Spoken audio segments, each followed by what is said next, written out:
Hola, un placer que usted nos acompañe acá en los estudios del canal Universidad de Costa Rica, donde hacemos televisión con sentido.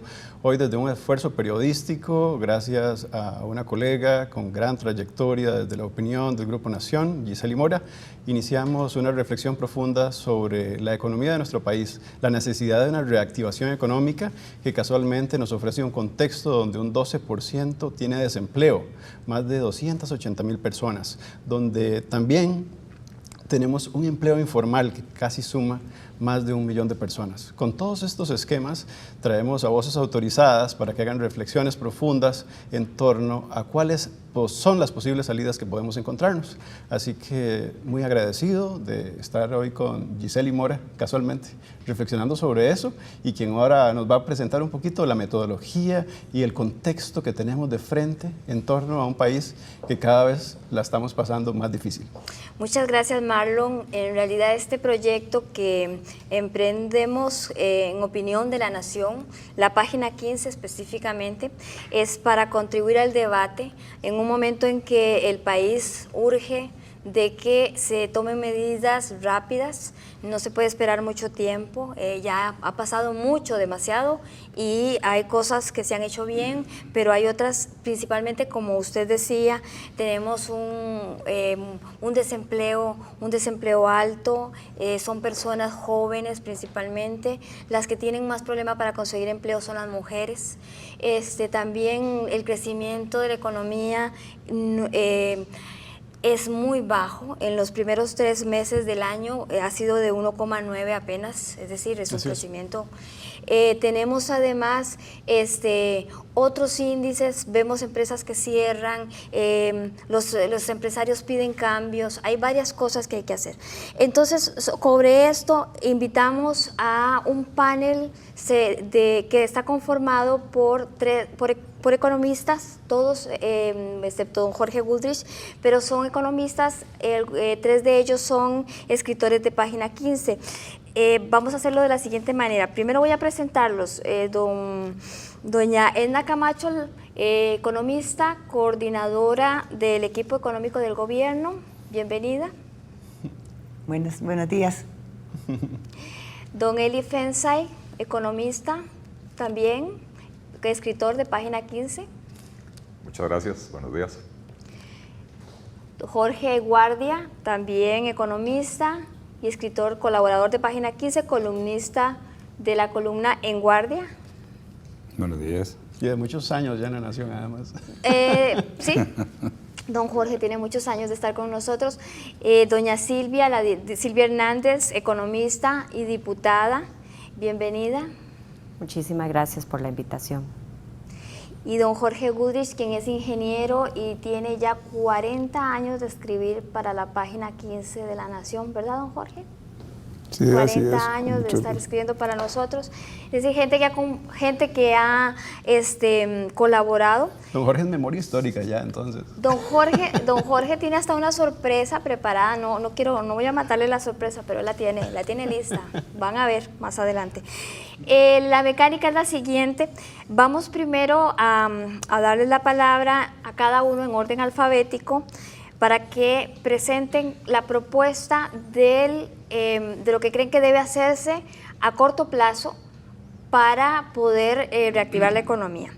Después, una segunda ronda donde van a poder retomar sus ideas y ampliarlas, y después entre ustedes van a poder conversar, y nosotros van a poder conversar entre ustedes haciéndose cuestionamientos si desean sobre la propuesta de cada uno o en conjunto, y nosotros, Marlon y yo, vamos a hacer preguntas también en el momento que consideremos que podemos intervenir para que se amplíe alguno de los puntos que ustedes estén hablando. Para que la audiencia le quede muy clara, la metodología de trabajo es un espacio fundamental para que cada uno de los invitados y las invitadas tengan para ofrecerle a usted desde Desafío País cuál es la forma de reactivar este momento que estamos viviendo.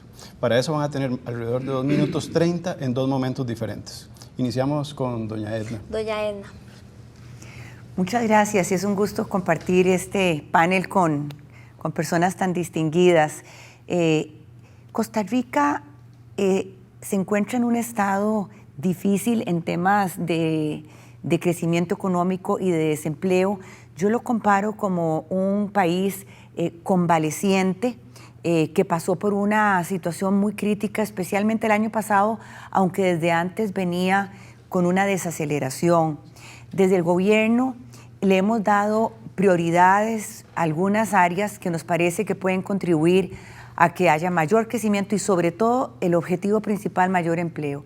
En el cortísimo plazo, después de aprobada la reforma fiscal, creemos que es indispensable que esta reforma se materialice como debe ser en una reducción en las tasas de interés que implica que el costo del crédito pueda ser menor y haya muchísimo más oportunidades de inversión de las empresas y por lo tanto de contratación de personas. Por eso es que hemos venido insistiendo en la colocación de los eurobonos y también de financiamiento con organismos internacionales, porque esa es la única manera en que vamos a reducir la presión del Ministerio de Hacienda en el mercado financiero y bajar con eso las tasas de interés. Creemos que en el cortísimo plazo eso es indispensable. Pero además hay que actuar en otras áreas que son realmente piedras en el zapato para el crecimiento y el empleo. Una de ellas es la mejora regulatoria o la simplificación de trámites, donde le hemos dado también prioridad a dos cosas: a los trámites de construcción, donde ya hemos venido anunciando algunos de los avances y otros que se anunciarán en el mes de junio, sobre todo en el campo de Setena, que es la gran roca, ya no es una piedra, es una roca en el zapato, y también en otros trámites relacionados con apertura de empresas. En segundo lugar, el plan para la inversión pública también es de un calado profundo, especialmente en infraestructura vial, pero no solamente en infraestructura vial, y sabemos que ese es un sector tremendamente dinamizador. Ahí también vemos avances en el gran área metropolitana con algunas obras de movilidad urbana, pero también fuera del área metropolitana. En tercer lugar, aspectos relacionados con las características o la dotación al recurso humano de condiciones que les permitan tener un perfil mejor para poder optar por condiciones de trabajo. Y ahí me refiero concretamente a todas las tareas, actividades que se han venido para mejorar el nivel de inglés, con mayores programas de inglés, cursos de inglés, tanto a nivel de secundaria como de educación técnica, y acompañado, claro está, del tema de la mejora en el nivel de inglés de los docentes. Doña Edna, muchas gracias por hacer esta primera exposición. Vamos a retomar en el bloque siguiente, cuando le toque la palabra a usted otra vez, este llamado cuarto punto que podríamos tener en la mesa. Giseli, ahora continuamos con don Eli Felsay. Sí, muchas gracias. Costa Rica efectivamente viene creciendo a un ritmo muy lento y esto no es del último par de años. Ha habido un cambio en la trayectoria de crecimiento en la última década. Podemos tomar medidas como las que ha descrito doña Edna, que van a dinamizar levemente la economía, pero es para seguir en el nadadito de perro, o empezamos a tomar medidas de reforma estructural, algunas de las cuales serán de muy largo plazo y otras pueden tener impacto inmediatamente o un impacto bastante rápido. Específicamente deberíamos de estar pensando en Costa Rica cómo hacer para simplificar el régimen tributario. Tenemos 105 impuestos o más en este país, de los cuales solo 4 recaudan el 88%. Es importante eliminar impuestos, que es más cara la recaudación, más cara la administración del impuesto que lo que se recauda de ellos, y a la vez ampliar la base tributaria eliminando exoneraciones, lo cual va a permitir bajar las tasas de los impuestos. Deberíamos de bajar significativamente la tasa del impuesto de la renta y también eventualmente la tasa del IVA para poder dinamizar la economía, ampliando la base, como decía, para que no se afecten los ingresos tributarios. Otro tipo de medida que podría tener impacto relativamente rápido sería abandonar la ceguera ideológica y aceptar ingresar de una vez por todas a la Alianza del Pacífico, que es un mercado de más de 230 millones de personas, con las 4 economías más dinámicas de América Latina, con una particularidad, y es que de las exportaciones de Costa Rica hacia estos destinos, el 86% provienen de pymes y por el valor de las exportaciones, el 70% de esas exportaciones son de pymes. Entonces, es un tratado comercial que ayudaría a dinamizar los sectores de la economía que están justamente más estancados. Otra medida que se podría tomar, y esta es administrativa, más sencilla de tomar, es reducir los aranceles de importación en todos los productos de consumo básico, la canasta básica, los artículos de construcción, los artículos relacionados con la educación y con la salud, porque esto tendría un impacto muy significativo en el poder adquisitivo de las personas. Esto permitiría, sería casi como dar un incremento salarial a las personas sin hacerlo, ¿verdad? Y sobre todo en los segmentos más pobres de la población, los 2 quintiles más bajos de la población, donde las tasas de ahorro son muy bajas, estas personas van a poder incrementar su consumo y eso nuevamente tiene un efecto dinamizador sobre la economía. Pensando en medidas necesarias, pero poco más para largo plazo. Cerramos, don Eli. ¿Podemos cerrar en esa última idea, por favor? Ok, y las presento en el siguiente segmento. Sí, en el siguiente. Ok. Para que... O sea, ¿las presento o...? No, puede cerrar esa idea, don Eli. Lo que hay que hacer en Costa Rica es eliminar los obstáculos a la competencia y eliminar los obstáculos a la competitividad. Tenemos en Costa Rica monopolios públicos en sectores clave como energía no monopolios, pero empresas con demasiado poder de mercado en servicios bancarios, en seguros, que encarecen mucho los procesos productivos. Tenemos monopolios también privados en estos artículos de canasta básica que estábamos mencionando, ¿verdad? Leche, azúcar, arroz y muchos otros, ¿verdad? Que también encarecen el costo de la vida, muy bien, afectan la competencia, de manera que ahí tenemos también algunas medidas aunadas a reducciones de costos de la seguridad social y de los costos de contratación que podremos discutir en el siguiente segmento. Muy bien. Gracias, Eli. Vamos a darle ahora la palabra a Jorge Guardia. Gracias. Yo quiero hacer un enfoque ligeramente distinto del que han hecho los colegas. Yo quiero hacer una distinción, primero, entre reactivación y crecimiento económico, por un lado. Y por otro lado, me gustaría concentrarme en lo que yo considero en estos momentos es el principal problema que está enfrentando el país. Primero, reactivación. Reactivación es cuando una economía ha pasado por un periodo de un choque externo, de un choque interno, de una crisis y se paraliza la producción. Se genera una situación de impasse, ¿verdad? Y entonces la inversión merma, los gastos de consumo merman, aumenta el desempleo, se producen toda esa serie de fenómenos importantes. Ahora, ¿cómo se puede salir de una situación de esa naturaleza?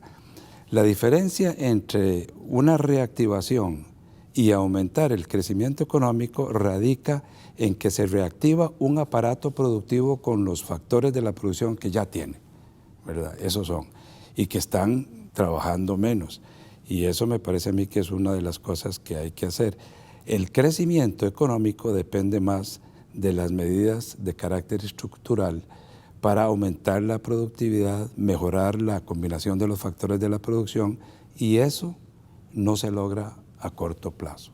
Yo coincido, Eli, con vos en todo lo que dijiste y también con Edna. Son una serie de medidas puntuales, algunas de las cuales se van a diferir en el tiempo. Todas esas cosas hay que hacerlas, pero en estos momentos no es el meollo del asunto.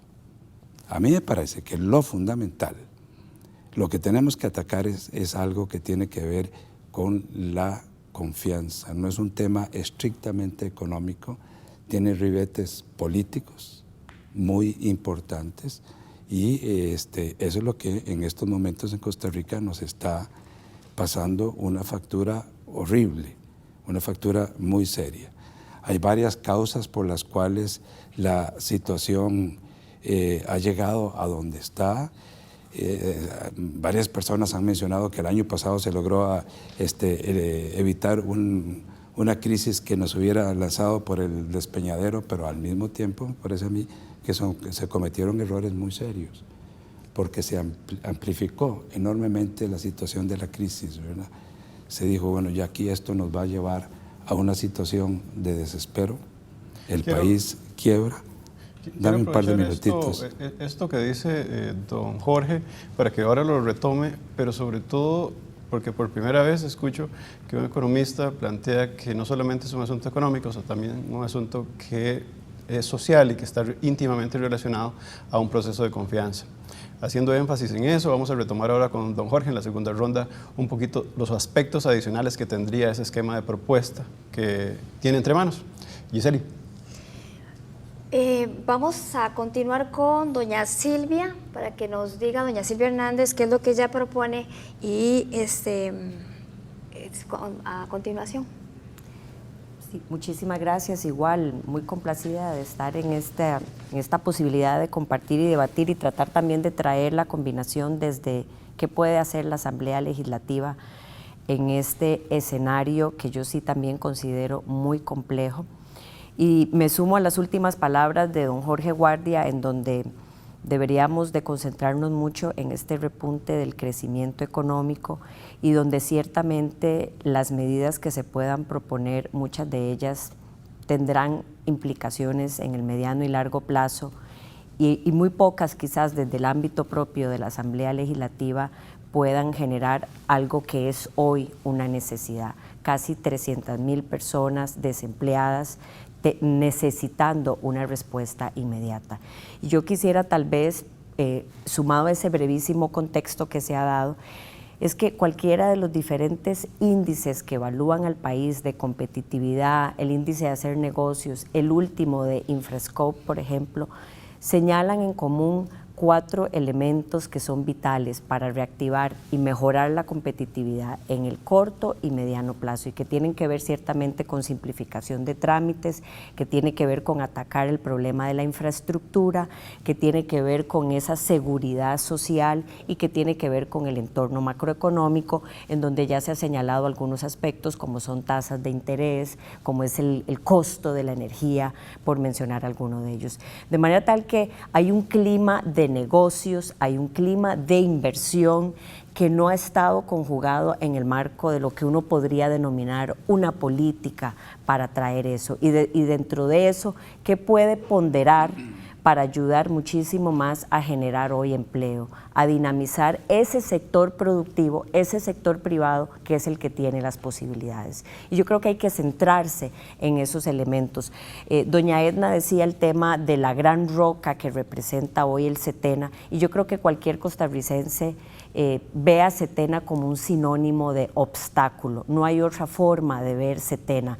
Y yo creo que ya una intervención 5 años después, 4 años después o inclusive 1 año después en gobierno no podría llevarnos más allá de pasar de estos diagnósticos. En el tema de infraestructura, lo delicado de este tema es que debemos de pasar más bien de dejar de hablar de fechas de inauguración y cómo entrarle a un problema tan serio que es la gestión de la infraestructura pública, que pocas veces se vuelve atractivo para un gobierno entrarle porque pocos de los resultados o concreción de esas obras se ven en el inmediato. Pero en el plano propio de la Asamblea Legislativa, para dinamizar muchos de estos grandes cajones que ciertamente se pueden ir construyendo, hay una serie de proyectos que ya están próximos a dictaminarse por primero o segundo debate y que eso los harían ley de la República. Yo creo que el gobierno en sus sesiones extraordinarias, que además están próximas a llegar de nuevo, debería de priorizar entre esos 85 proyectos más o menos que están en el orden del día que podrían ayudar realmente a concretar. Y ahí hay proyectos que tienen que ver con mejorar esa necesidad del consumidor, tasas de usura, por ejemplo, costos en los créditos, costos en las tarjetas de crédito, que han pasado por una reflexión, tienen procesos de mejora, pero que podrían ir atacando eso. Hay procesos para la infraestructura, para el emprendimiento de la población, de manera tal que yo creo que hay un ejercicio dentro de la Asamblea que puede colaborarle al gobierno en este momento. Gracias, doña Silvia. Muy Muchas interesante. gracias, sí. Adelante, Giselle. Muy importante lo que dice doña Silvia. Ahora vamos a ahondar un poco en esto de lo que hace la Asamblea Legislativa, porque tiene que ver también con lo que decía don Jorge Guardia, lo de los ribetes políticos. Ahora a continuación, don Jorge Goodrich tiene la palabra. Bueno, de esa piedra del Setena yo tengo algunas historias, pero simplemente hay que poner a Setena a pensar en grande, en lo que es planificación, en lo que es ordenamiento territorial, en lo que es ver las obras importantes, no estar viendo casas de habitación de 500 metros y urbanizaciones y un montón de cosas. Pero eso no es solo eso, sino que tenemos a otro montón de instituciones, el INBU, SENASA, que entraban todo el país. Entonces, este país está atrapado porque hacen reglamentos todos los días. Y la Asamblea Legislativa produce un montón de leyes, pero no sabe muchas veces que eso va a producir un entrabamiento mayor, porque son controles y más controles. Y entonces el pequeño empresario se va a la informalidad, que la verdad es el 41% de esos informales está en pobreza, ¿no? Porque no tiene, ni siquiera llega a un salario mínimo. Y la gente, con toda esta ley nueva de fortalecimiento de las finanzas públicas, yo he ido como 2 o 3 seminarios, todavía no ha salido el reglamento final. La gente está preocupada porque son más papeleos, más complicado. Uno lo que necesita como empresario es trabajar y producir y preocuparse por el mercado, y si vas a exportar, pues tenés que ir a competir al mercado internacional. La energía es muy alta aquí, muy cara, y no solo la energía del ICE, ¿verdad?, sino también el problema del recope, que cada vez encarece más el transporte, las presas, la falta de infraestructura. No puede ser que un empleado nuestro tenga que durar 2 horas para llegar a trabajar, ¿verdad? Esa persona, la productividad es muy baja, y otras 2 horas de volver, y lo mismo está sucediendo con los estudiantes, ¿verdad? Nosotros necesitamos hacer una definición también de qué queremos producir y a qué clúster le debemos apostar. Pero hay gente, por ejemplo, el clúster del Coyol ha crecido mucho en la parte médica, y la gente, la 27 está colapsada, ya se volvió un entrabamiento también. Ellos no saben, tampoco puede el desarrollador hacer todo el desarrollo inmobiliario a su alrededor, ¿verdad? Y esto es algo que nos está afectando muchísimo. O sea, nosotros tenemos también que apostar a otros clústeres. No podemos seguir pensando en solo lo que tenemos. Hay países como, bueno, a mí que me encanta hablar de Singapur, ¿verdad?, pero países que apuestan a tecnologías y realmente hacen los clústeres cerca de las universidades, de las ciudades. El caso de lo que está haciendo, por ejemplo, en este caso de la municipalidad, de tratar de ayudar a que el clúster tecnológico se desarrolle alrededor de la periferia de San José, del centro de San José, pues eso es importante. Vamos a retomar en el siguiente bloque con don Jorge otra vez todo este tema que también es muy importante en el marco de la economía, que por supuesto es la tecnología. Regresamos ahora con doña Edna. Adelante, doña Edna. Bueno, yo me quiero referir a 3 o 4 temas importantes que se discutieron en esta ronda. El primero es el que mencionaba don Jorge sobre la confianza. Ciertamente el debilitamiento de la confianza fue muy fuerte el año pasado, tanto en los hogares como en las empresas. Pero en la recuperación de la confianza se alimenta o se puede mejorar por varias cosas. En parte tiene que ver con los mensajes que se den desde el gobierno, desde la Asamblea Legislativa sobre el rumbo. Creo que esa es una parte indispensable. Pero la otra tiene que ver con cosas objetivas. Objetivas quiero decir cosas concretas. Y ahí vuelvo al tema de las tasas de interés. Los hogares, por ejemplo, están sumamente endeudados. En la medida en que las tasas de interés han estado tan altos, las cuotas de sus préstamos han aumentado. Y por lo tanto, entonces, la confianza se ve deteriorada donde sienten que no les alcanza el dinero y que por lo tanto, entonces, tienen que reducir su consumo. Ahí hay una menor confianza en cuanto a su porvenir. Por eso es que el tema de las tasas de interés es tan importante, el que podamos bajarlas con la posibilidad del financiamiento externo, porque no tengo la menor duda de que además de ayudar objetivamente va a ayudar a la confianza. En segundo lugar, el tema que mencionaban sobre la gestión en la parte de infraestructura, y eso es ciertísimo, Silvia. El problema de gestión de la burocracia, del sector público, es también un impedimento para que los servicios públicos tengan o funcionen al ritmo que necesita el sector privado. Eso tiene que ver con la CETENA y con muchos de los trámites. Y ahí necesitamos entrarle a un tema que no es cosa fácil y no es de corto plazo, pero es la ley de empleo público. El gobierno planteó una ley de empleo público que estará en discusión en la Asamblea Legislativa, pero ahí yo veo una enorme oportunidad de poder reformar aspectos que ayuden a que los empleados públicos puedan tener un desempeño mejor. Siempre dentro de la naturaleza pública habrá algunas deficiencias, pero el esquema, el sistema de incentivos debe de ser tal que puedan tener un mejor desempeño, que reaccionen y que puedan dar servicios públicos como requiere el ciudadano y requieren las empresas. Entonces yo creo que hay una oportunidad enorme en la Asamblea Legislativa de poderle entrar al tema de empleo público. Gracias, doña Edna. Muy bien, vamos con don Eli. Las tasas de interés en alguna medida reflejan los niveles de riesgo implícitos en el negocio que se va a financiar. Por lo tanto, la confianza haría que bajen las tasas de interés y no al revés. Bajar las tasas de interés a la fuerza no hace que mejore la confianza. Y ya que estamos hablando de confianza, y creo que don Jorge tocó un tema que es muy importante, se suponía que el plan fiscal era un primer paso para empezar a poner en orden las finanzas públicas. Y ahí es donde está, esa es la fuente de la desconfianza en la economía costarricense. El gobierno presentó una ley de empleo público que abre un portillo peligrosísimo para el incremento significativo del gasto público en el corto plazo, a pesar de que proyectan ahorros en el largo plazo, a 15 o 20 años plazo, ¿verdad?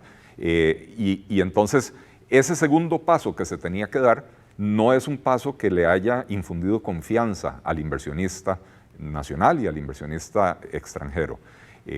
Y por eso yo hablaba de medidas más estructurales que sí van a generar confianza, porque en la medida que el inversionista nacional, el empresario, vea que se están modificando las estructuras productivas, que se están eliminando los privilegios y las prebendas y las gollerías, no solo del empleo público, sino también las protecciones a empresas del sector privado, para permitir más competencia, para permitir que la gente pueda invertir en diferentes sectores de la economía, que hoy prácticamente están cerrados con esquemas monopólicos o oligopólicos, eso contribuiría a generar confianza.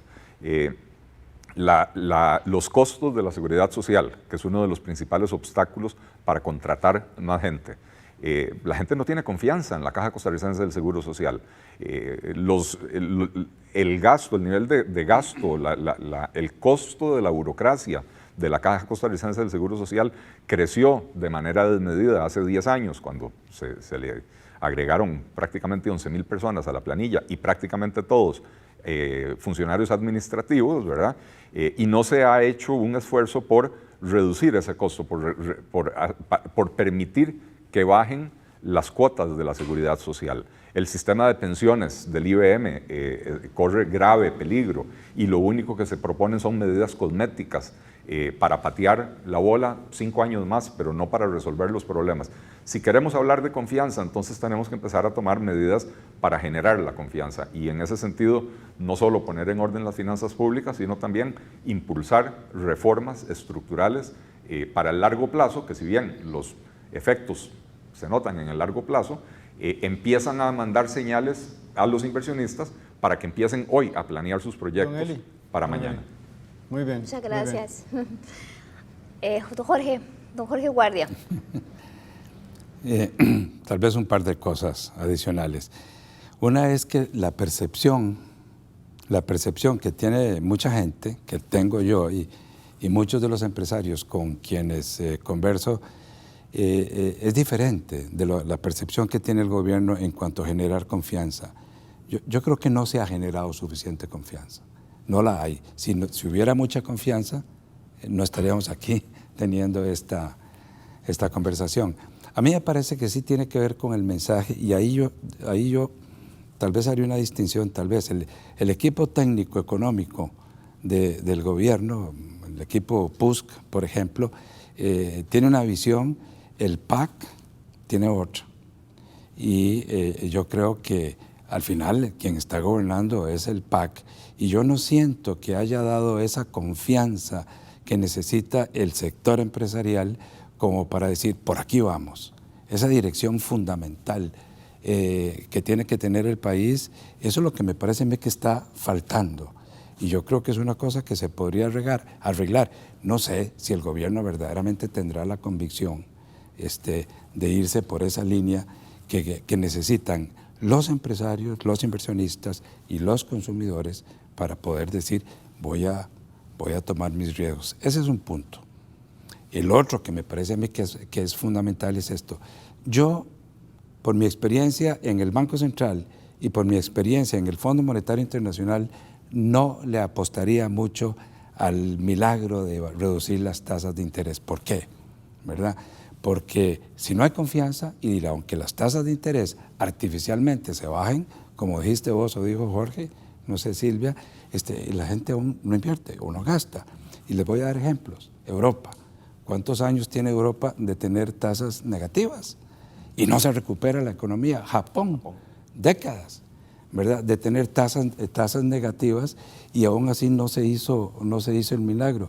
Los Estados Unidos, después de la crisis, duró 10 años para poder empezar a reactivar su economía, y con todo el incentivo monetario y de tasas de interés bajísimas por debajo de la inflación en una serie de periodos de tiempo, ¿verdad? Y aún así no se logró el asunto.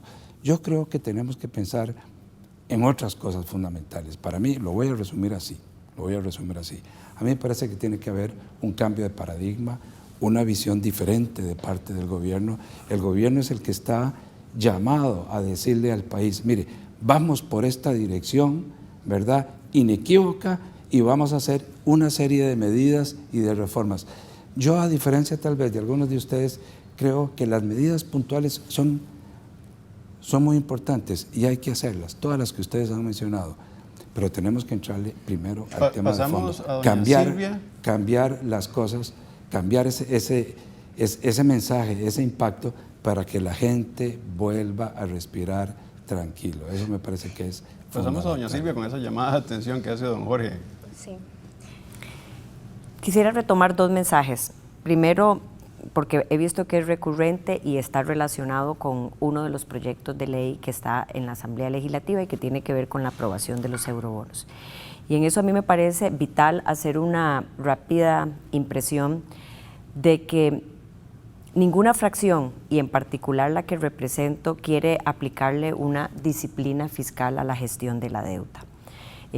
Yo creo que eso es absurdo y nadie está debatiendo técnicamente eso. En otras palabras, nadie está debatiendo la posibilidad de mejorar las tasas de interés reconvirtiendo una deuda que podría ser cara o es cara por una deuda con tasas de interés menores. Aquí quizás lo que estamos hablando, y bueno, que el programa macroeconómico lo contempla en una salida de 6.000 millones, y al no tenerlo, inclusive los ajustes que eso tenga que implicar. Pero yo creo que aquí lo que la Asamblea Legislativa está hablando es mucho de esta construcción de confianza. El país tiene miedo, la Asamblea tiene miedo de caer en una fase de anestesia, entrando a una inyección o aprobación de 6.000 millones de dólares, y que el gobierno posponga muchas de las acciones detrás de una promesa de aplicación de la regla fiscal.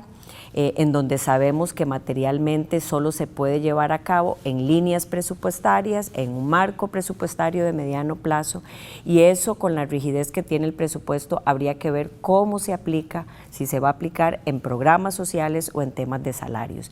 Entonces yo creo que ahí esa anestesia en la que se podría caer es lo que hoy tiene en duda, no el hacer una reconversión o dar crédito o aprobación para el endeudamiento externo, sino valorar si eso debería de darse en diferentes tractos, más allá del costo que esto tenga de montar un roadshow y tener que llevarlo a los diferentes países o inversionistas. El segundo tema en este marco de construcción de confianza, yo sí creo que tiene que ver fundamentalmente con esa articulación en donde el líder es el Ejecutivo, no es la Asamblea Legislativa, no son los tiempos que lleva una aprobación de ley o un proyecto o maduración en la Asamblea Legislativa. Es el Ejecutivo llevando el derrotero y el rumbo. Y ahí los puntos claves que aquí se han dicho es que esos mensajes son contradictorios.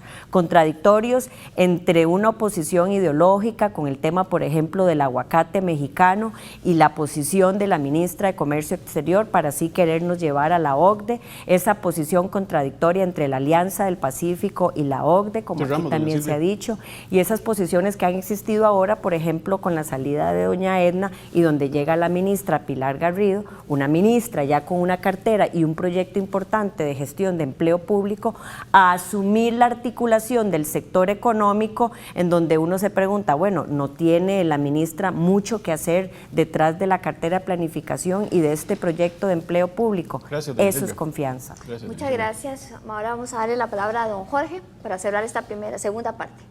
Bueno, yo creo igual que ustedes que la confianza es lo más importante. Y ahí, cuando veo a Edna y me dicen que se va a ir a Washington, ya me preocupo como sector privado. Me preocupo quién se va a quedar y quién la va a sustituir a usted. Y el pensamiento económico. Y dónde vamos a realmente entrar al problema de reestructuración del sector público. Porque darle más oxígeno, más endeudamiento, cuando ya sabemos que en 3 años se duplicó el servicio de la deuda, que Costa Rica tiene el doble de empleados de planilla y remuneración que lo que tienen todos los países del OECD en promedio. O sea, tenemos el 43 y el OECD tiene el 24. Me parece importante, si yo voy a ir a competir en el mercado interno, que haya reglas claras también.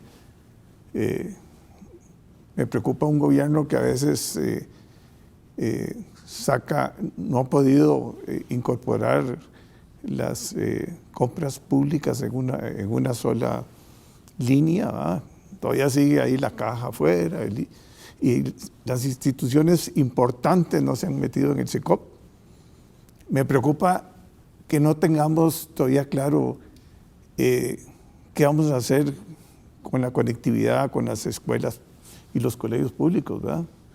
Todavía se está discutiendo si vamos a llegar ahí con alta velocidad o no. Me preocupa la educación de Costa Rica. Me preocupa mucho el INA, que vamos a reestructurarlo. Yo hablo con este muchacho que me encantó, el nuevo presidente, pero le veo ese entusiasmo, pero por otro lado veo que ahorita lo frena el sindicato, con todo respeto, porque tiene una estructura que estaba hecha para otra institución que se planificó hace 25 años, ¿verdad? Con 12 directrices que le fijaron, ¿verdad? Y a mí esta universidad que me encanta, aquí saqué yo mi título, pero yo también no la veo con esa movilidad que se requiere. Nosotros tenemos que ir a la manufactura, no podemos seguir con la manufactura porque realmente China está invadiendo el mundo.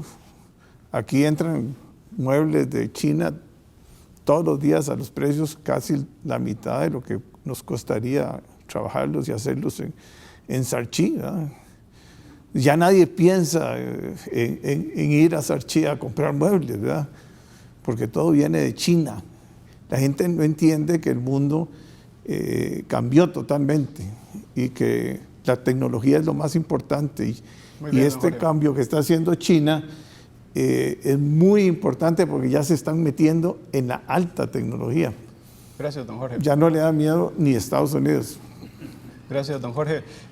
Para las personas que recién se incorporan, estamos haciendo un trabajo conjunto, Giseli Mora, periodista de Grupo Nación, y acá, el canal Universidad de Costa Rica. En este bloque, casualmente, vamos a tratar de hacerle consultas directas a cada uno de los invitados que tenemos, que son voces autorizadas en torno a la economía y específicamente el tema de fondo que estamos viendo, que es reactivación económica. Doña Edna, específicamente en el caso que han comentado y de algún modo todos los panelistas han estado de acuerdo.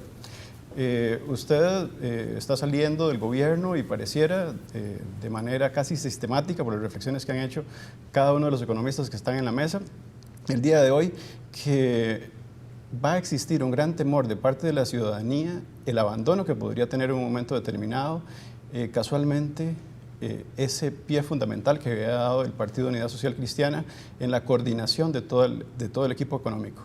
Parece que está quemándose de algún modo el carrito y doña Edna se nos va. ¿Qué vamos a hacer, doña Edna? Bueno, yo voy a asumir una posición en un organismo internacional, en el BID, y desde ahí más bien la idea es apoyar algunas de las cosas que hace el gobierno, en particular lo que tiene que ver con el financiamiento externo. Una posición fortalecida en Washington, en los organismos, va a venir a fortalecer algunas de las cosas que están haciendo desde acá, en particular los apoyos presupuestarios que son indispensables en esta coyuntura en la que estamos. Pero yo además quiero agregar dos cosas en torno a esto. Primero, que el presidente le ha asignado a don André Garnier, que viene del sector privado y que ha sido el coordinador con el sector privado, que continúa, suma parte de mis funciones, particularmente pues el venir coordinando algunas de las acciones en materia de crecimiento económico, y a doña Pilar Garrido el resto de la coordinación económica, de manera que no se está dejando un vacío. Son personas capaces que además van a seguir alimentando la agenda que hemos venido trabajando. Yo quisiera nada más aprovechar para referirme un poco al tema de la confianza, un tema tan etéreo que además cuesta a veces hasta medirlo.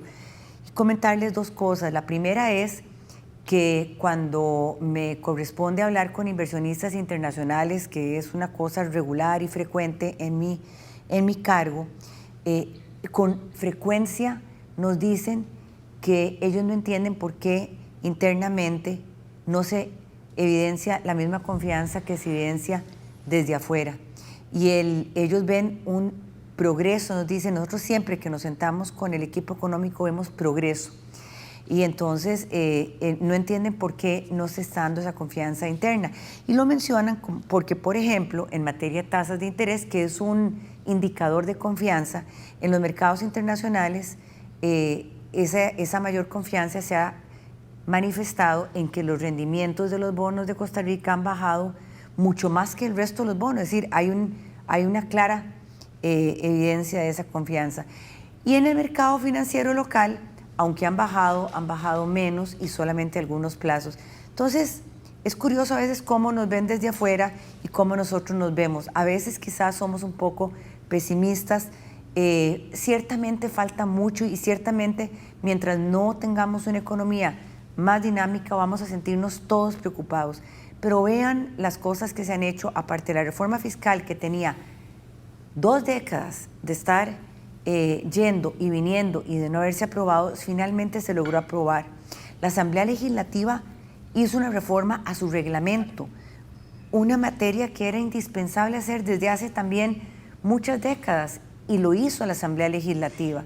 Ahora discuten una reforma en el tema de la materia procesal laboral, de manera que hay muchos signos positivos. Muchas gracias, doña Edna. Yo quiero que don Jorge Guardia se refiera, él habla de un cambio de paradigma, y creo que el cambio de paradigma suma lo que han dicho todos ustedes, en el sentido de que tenemos que hacer algo distinto. Costa Rica, a lo largo de su historia, no es la primera vez que enfrentamos una situación económica difícil, pero siempre que ha salido ha sido porque hemos encontrado un camino. Cuando cambiamos de exportar solamente bananos y café, hicimos cambio a exportar otros productos y logramos salir. Después descubrimos que podíamos tener un turismo, ser la industria sin chimeneas, y creamos el turismo, y entonces también eso dinamizó. Hoy día lo que no vemos nosotros es que haya una creatividad para poder dinamizar la economía. Es decir, lo que decía don Jorge del cambio de paradigma, no sé si apunta hacia ahí, porque en el gobierno que estamos actualmente y en el anterior ha sido una constante. Está bien, lo que se ha hecho está bien, pero ¿qué pasa con la Alianza del Pacífico, que es una opción para entrar a un mercado bastante grande? ¿Qué pasa, por ejemplo, con la política que tiene el Ministerio de Agricultura de protección a los productos? Entonces, ¿a eso era lo que usted se refería, don Jorge, en cambio de paradigma, o es otra cosa? Mucho de lo que usted dijo es correcto, ¿verdad? Para empezar, pero yo lo que tengo en mente es algo tal vez un poquito más polémico, pero de ahí, como las cosas públicas tienen que discutirse, ¿verdad? Me parece a mí que hay que hablar de las cosas. Queremos que hable. Que sean polémicas. A mí me parece que tiene que ver un poco con la ideología que se está debatiendo en el mundo, ¿verdad? Y que Costa Rica no es la excepción. Y aquí es, si nosotros vamos a querer más mercado y menos Estado, o a la inversa. Y el tema es bastante complejo. Mi visión es la siguiente, ¿verdad? Yo creo que Costa Rica se estancó mucho porque no se abrió lo suficiente a la competencia, y aquí Eli ha mencionado una serie de ejemplos, ¿verdad?, en donde se ponía, tal vez no tanto un tema muy ideológico, como abrirse más al mercado para que la competencia busque la eficiencia, y la eficiencia genere más crecimiento, mejores empleos, más remuneración. Esa es una visión. Esa visión yo no la he visto en el PAC, no la veo. Y la verdad es que lo voy a decir así con toda sinceridad. Más la veo en el equipo económico, pero que ahora se empieza como a desgranarse un poquitito, ¿verdad? Y entonces la gente piensa, bueno, ¿qué va a pasar? ¿Qué va a pasar en los últimos 2 años de este gobierno cuando sea la gente PAC la que esté gobernando? Si no nos han dado un mensaje claro. Por ejemplo, el gobierno anterior nunca quiso la Alianza del Pacífico, este tampoco la quiere. Nos estamos metiendo a la OCDE un poquito así como a regañadientes. Pero don Jorge, han sido los únicos que trabajaron la reforma fiscal después de todo. Sí, pero la lectura crítica... Sí, pero la reforma fiscal es una parte fea de la actividad económica y quedó inconclusa. Y lo más grave, me parece a mí, de esa reforma fiscal es que la gente sabe que ha seguido creciendo y va a seguir creciendo la deuda pública. ¿Y eso qué significa a futuro? Que nos van a volver a poner más impuestos, que no se hizo ni se va a hacer una reforma del sector público comprensiva. Se le tiene temor a las privatizaciones, por ejemplo, para obtener recursos y disminuir la deuda pública y una serie de cosas, abrirse a los mercados. Ese tipo de cosas no están pasando ni van a pasar, y a mí me parece que eso todavía deja un sentimiento de inseguridad en la gente que le inhibe invertir con confianza. Ese es el punto. Hay un aspecto que don Jorge también hablaba, que era el de la confianza.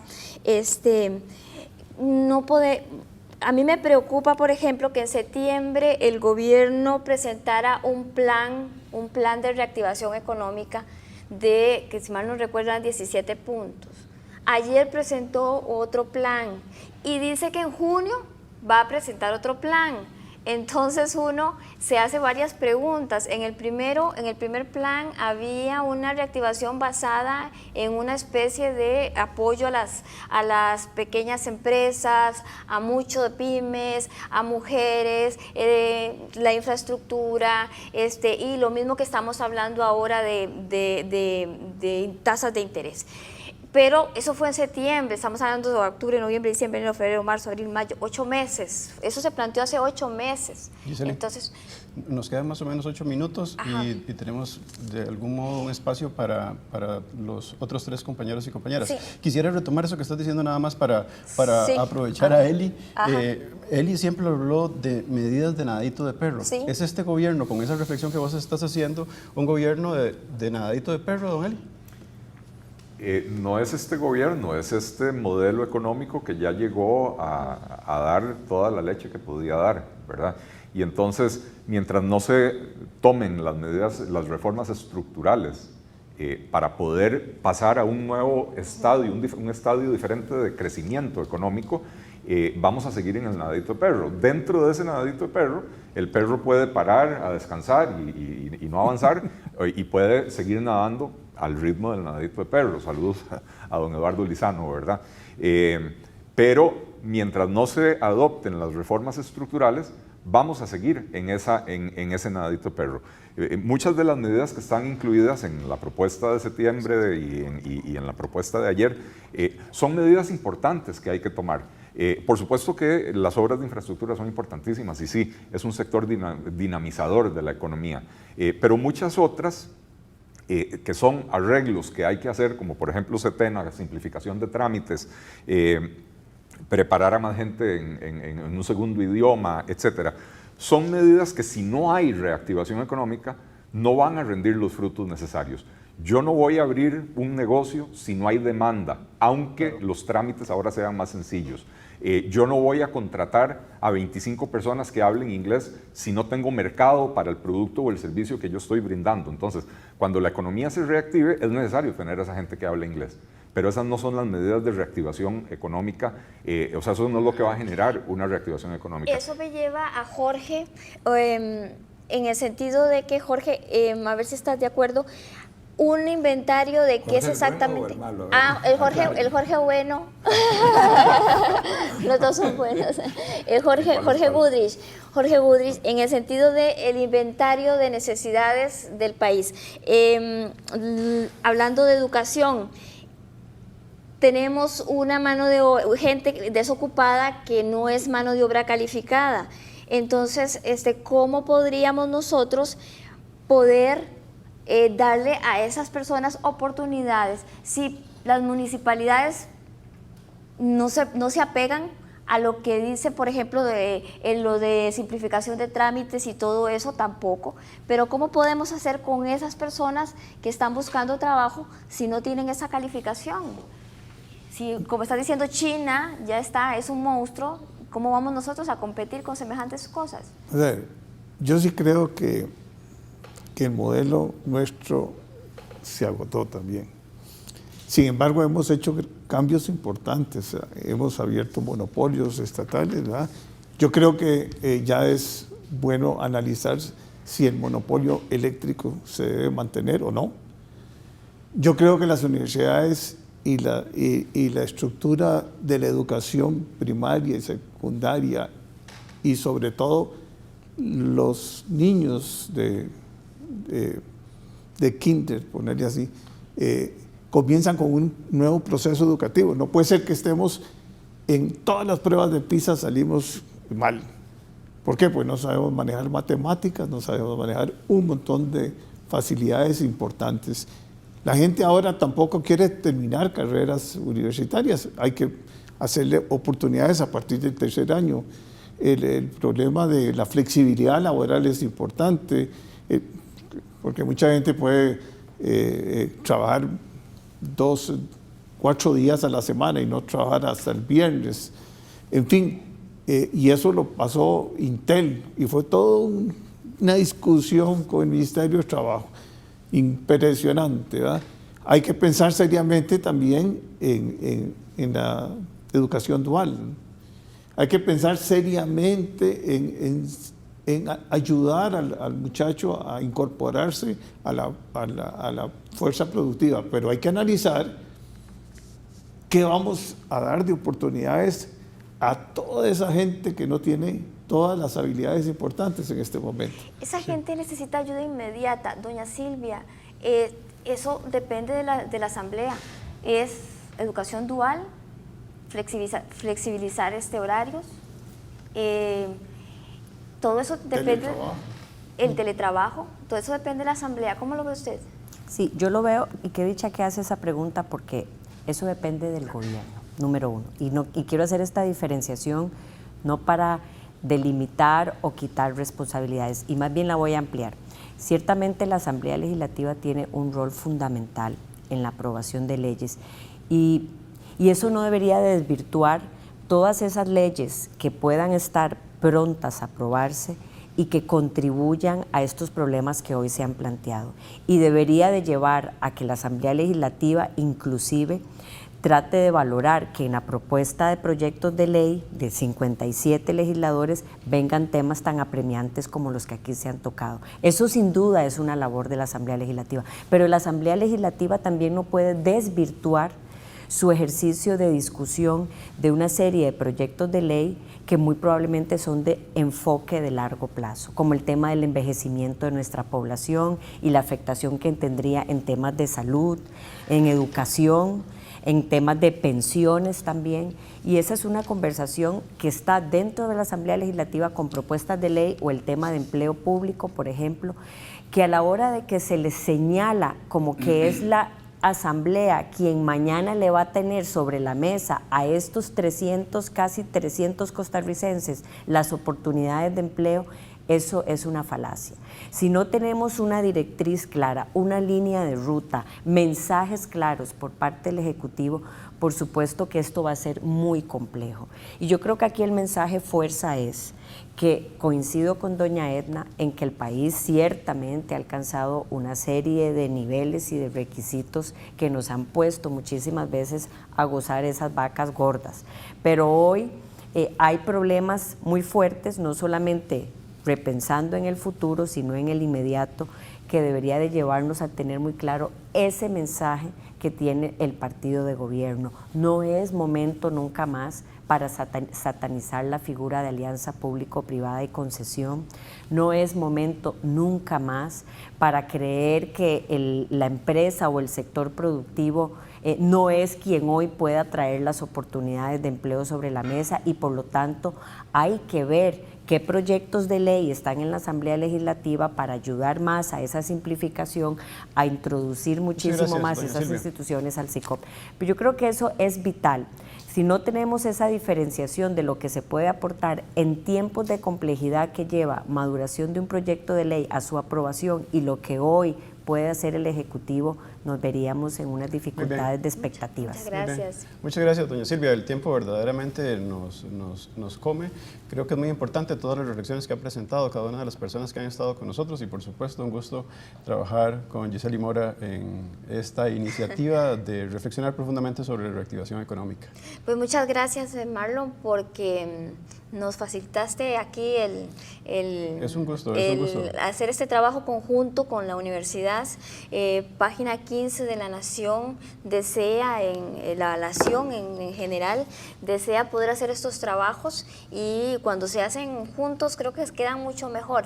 Y quiero cerrar nada más con una reflexión de Dani Rodrik, el economista, que dijo que históricamente nada ha funcionado mejor que el crecimiento económico para permitir que las sociedades puedan mejorar las oportunidades de vida de sus miembros, incluyendo a sus miembros más pobres. Y la historia costarricense muestra que es a través de las exportaciones y de la atracción de de inversión extranjera, que el país también ha podido salir adelante, que es algo que no pudimos tocar, que es la atracción de inversión extranjera. Pero quedan muchos puntos por fuera, pero creo que es muy valioso los apuntes que se han dado, y sobre todo que parece que el gobierno va a extrañar mucho a doña Edna, y hay una llamada de preocupación de parte de todos los panelistas del día de hoy, así que esperemos poder contar en el futuro con ellos para seguir ampliando esto que de algún modo presenta una imagen deficitaria de lo que podría en este caso resultar la reactivación económica de nuestro país. Pues gracias por estar en Canal 15. Bueno, muchas gracias. Hasta luego.